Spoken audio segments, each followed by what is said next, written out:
All right, this is the ArcLight LED. This is the red. That's the white.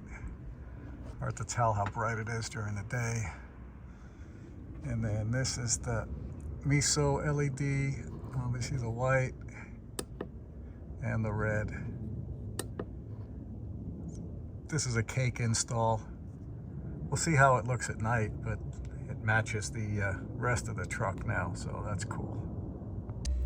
I will say, if you haven't put the ArcLight in yet, the Meso is a much easier installation. The ArcLight requires you to drill a hole in your factory lens, so you got to get that right, and of course then it ruins the factory lens. It's also got, there's the board with the little button on it, but it's got, I guess this is some sort of adapter or capacitor for the LEDs. That's got to be taped in the housing to show you when I open this one up. You have the big baby?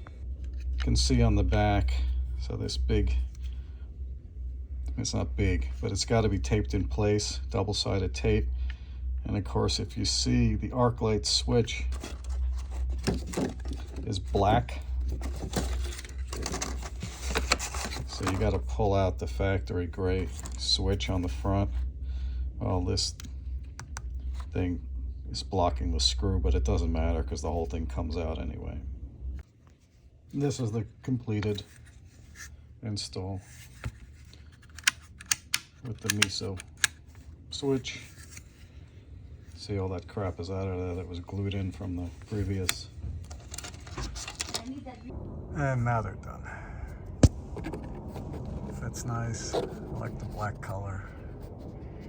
Looks nicer than the clear lens that was there.